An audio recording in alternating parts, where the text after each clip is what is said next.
Hmm. Good evening and salutations, my G Adventures.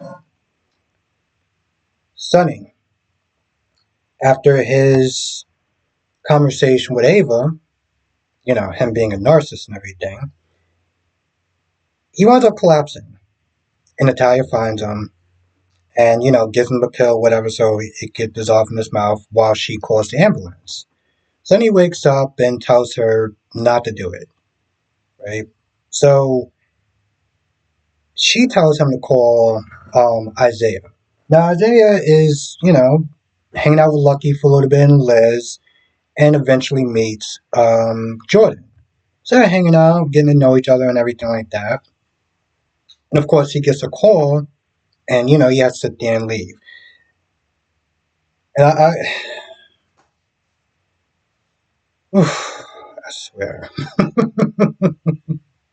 I'm sitting there thinking about the scope of this show and how many characters that I'm going to be sitting there talking to, it's just like, was there ever a point where there were less characters on this show? Now, I say that because I know my gorgeous queen loves to have all her characters in the show, but like I have problems with that just for a number of different reasons, but probably because most of this review may not even make a lot of sense. But at some point, he has out, right? And of course, when he has out, Brick slides on in there, right? I guess there's going to be some sort of love triangle between Brick and Isaiah, maybe. I say maybe because I know, the actor that plays Brick, he's into a lot of different things. And, maybe this is probably one of the reasons why they never actually really officially paired them because we don't know when we're going to actually see him. Um, anyway, he heads over there and he talks to Sonny. And Sonny talks about, what led up to him collapsing. And I think it had a lot to do with the stress of going at it with Ava, not taking his medication because he didn't want to sit there and look weak in front of Ava with the whole custody thing. And this is one of those things where it's like, bro, see, this is just another reason why you should let Ava have Avery at this point. Because heaven forbid that actually happens in front of Avery. She's going to be scared. She's going to be traumatized. But of course, it's Sonny's world, and, he has to have Avery full time because reasons. And, he's sitting there saying, hey, listen, I can't go to a doctor because my business, I got to keep it on the DL, and I haven't actually done anything because of the whole Michael situation. And Isaiah just points out something that anybody would sit there and say. You can't help other people if you're not helping yourself. You're not going to be good to anyone else if you're 6 feet under.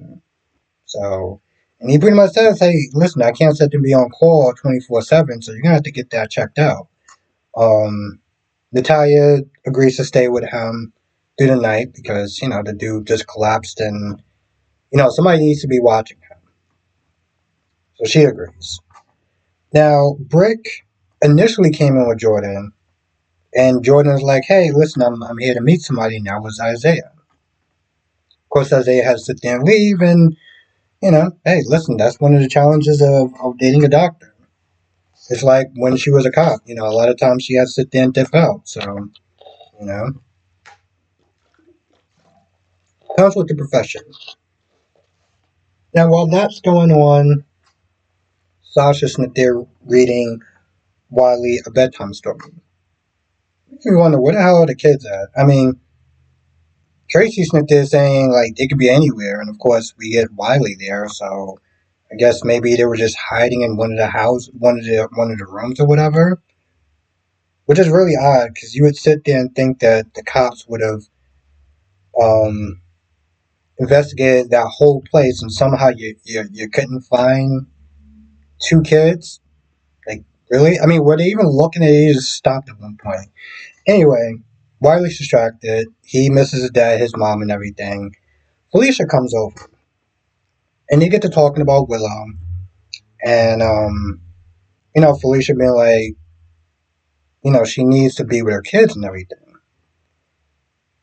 Sasha is being hella judgy towards Willow and her decisions and everything like that. And granted, listen, no one's not there saying that Willow made the best decisions, right? But it almost just comes across like she shouldn't be with her kids because of the decisions that she made. And Felicia knows firsthand, you know, the amount of times that she effed up. And she still has the grace of being with her, with Maxie and stuff like that today. And basically, she's not just saying, hey, listen, I messed up too, you know? And it took a lot of years for that time, the gap between me and Mac and Maxie. So maybe you should sit there and give her some grace. Because after all, it's not like Sasha, when Sasha first came to town, she made some mistakes of her own, with the whole Nina thing, pretending that she was her daughter. I don't care the reason why she did it. It was still wrong. Hell, I remember the episode when she sat there and she hit on Kiki's boyfriend. Now, granted, you're living with this chick, right? You barely know Kiki, and you start hitting on her boyfriend. And when she confronts you, you remember what she said? Oh, I didn't think things was that serious. Are you serious? Did you really just sit there and say that? Now, at that point, she wound up kicking her out, and although I was like, all right, that might have been a little bit too far, the point is, you made a lot of mistakes yourself. You're not exactly in a position to really be sitting there judging Willow on her bad choices. I don't care how much you and Michael are friends. People mess up. People are not perfect. As I always sit there and say, or clearly now, good people make bad decisions. It doesn't necessarily mean that they're bad. But we all have points in life where we mess up. Some greater than others, whatever. But it doesn't necessarily mean that they're an evil person. And I think after that little pep talk, Willow is willing to back down on some of her, judginess. Now, we're going to get into Drew. Ugh, I know. Public enemy number one, I get it. Drew, the thing is, people are looking at Drew and, how he's influencing Willow. And they're like, listen, you're kind of leading her astray. Let her make her own decision. I don't know if Willow can sit there and make some of the decisions that she's making. And let's be very clear about this, okay? Tracy wants to barter. She wants some sort of compromise. And my whole thing is like, you shouldn't have to compromise with people over your own goddamn kids. Like, this is absolutely insane. And I'm also looking at this like Willow made kind of a huge mistake being involved with Michael and his powerful, rich, affluent family. Okay? Because they got her bartering. Long story short, Tracy's like, you can see your kids, which sounds completely out of pocket, only if you live on the properties. This way Monica could be closer to kids. Now, ideally, yes, the kids should sit there and stay where they're most familiar with. I don't think it's a huge hassle for Willow to come back to be living on a rich property with butlers and maids and stuff like that. Oh my, I can't believe that that's the compromise that she has to make. It seems so easy. Yes, ideally. But still, no parent should have to sit there and be making deals and compromising with other people based off of their affluent status. And this is what Drew is not there being so protective of, because he sees that she gotta sit there and be playing hardball with these people. And yeah, they can get to a point where they may want to sit there and take her kids. I mean, hell, at one point Carly did, you know. So although some of the things that he might be coming across as kind of stepping out of pocket, getting into a situation that he ideally shouldn't be getting into. You can see the type of things that they're doing, and it's kind of wrong. And while people want to sit there and say what Drew is being as creepy, can you imagine if you had to sit there and barter with a rich family over your own goddamn kids? Like seriously, you take Willa out that situation, you put yourself in there. That just seems unnatural and irking, to sit there and say the least. Long story short, Tracy agrees. Um, and so, Willow's able to come back and see her kids and everything like that, right? But Drew's like, he gets Martin and, to make it, to sit there and make sure that, she's being protected. Now, while Martin makes the comment of, you want to sit there and try to, get this divorce, so that way you can be with her. Okay, yeah. But I mean, he's also sitting there looking out for her because let's be honest, no one should ever have to sit there and be playing bartering and compromising for your own goddamn kids. Like that's just yeah. Um Now we go back to my comment about so many characters, right? Let me ask you a question.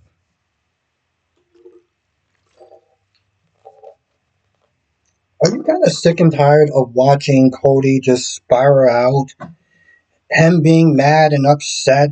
Oh my god, I have a string of bad luck, so now I'm angry and I want to sit there and take it out on the work. Bro, like, seriously? Really? Just when you sit there and start to think that he's actually a decent and chill character, he starts practically throwing a temper tantrum and wants to blackmail Spinelli into getting out of his money trouble by bringing up that whole thing that Spinelli did.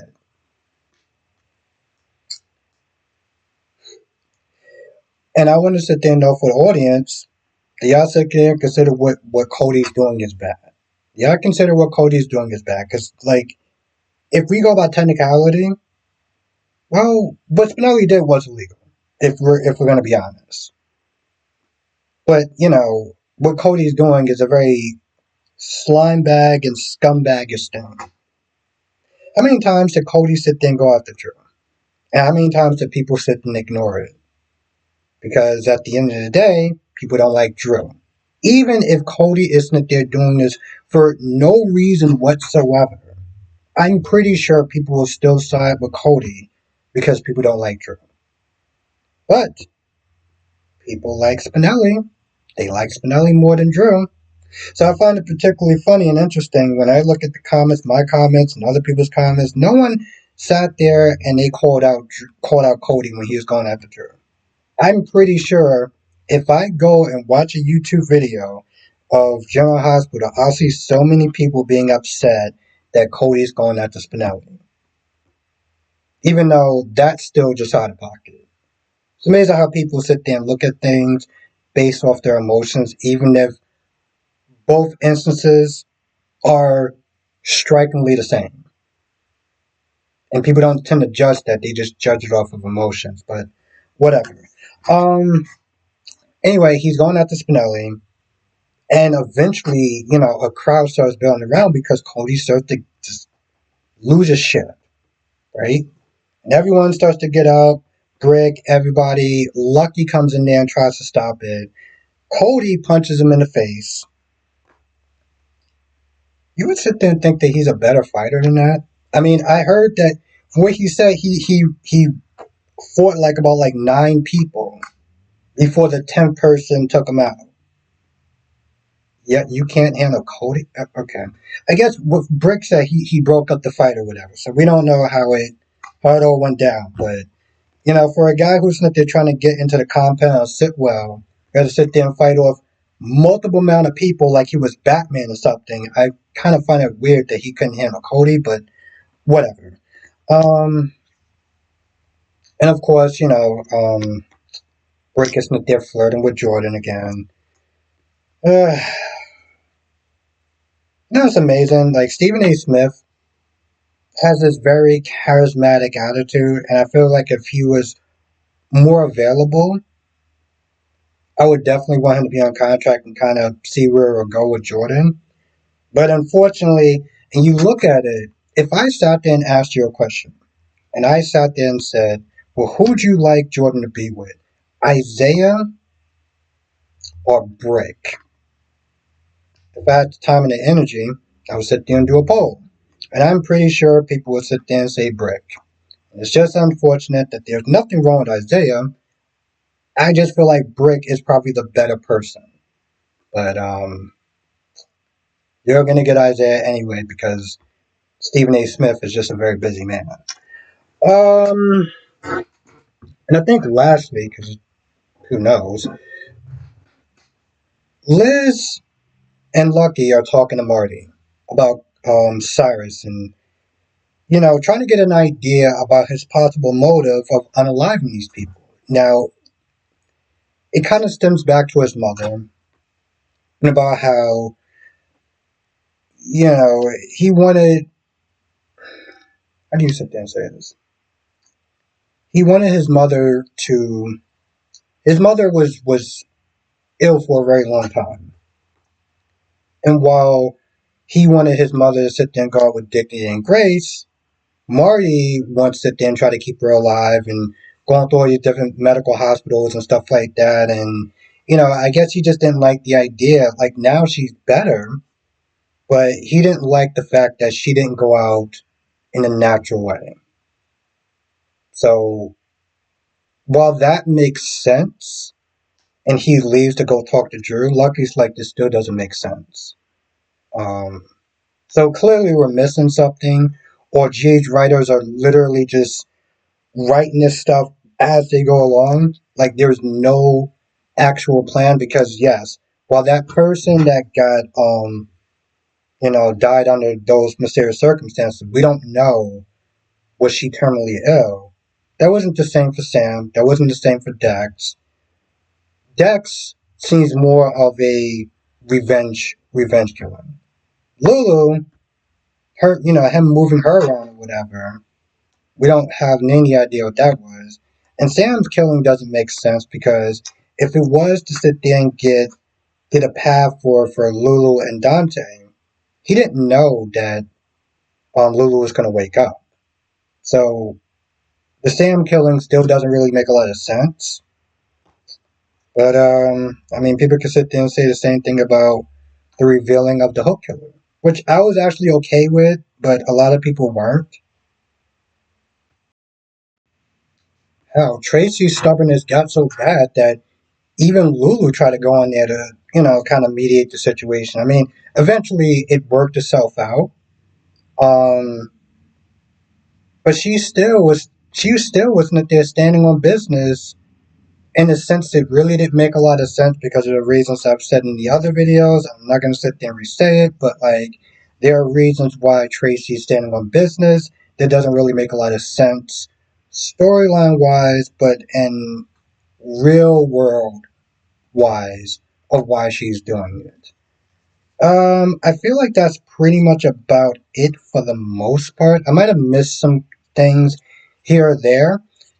If I did, write in the comment section or come to the live stream tonight, 8 p.m. Eastern, 5 p.m. Pacific. We'll sit there and talk about this show as well as Days of Our Lives, Bold and Beautiful, and Young and the Restless. With that being said, I'm going to go. I'll see you in the next video and next live stream.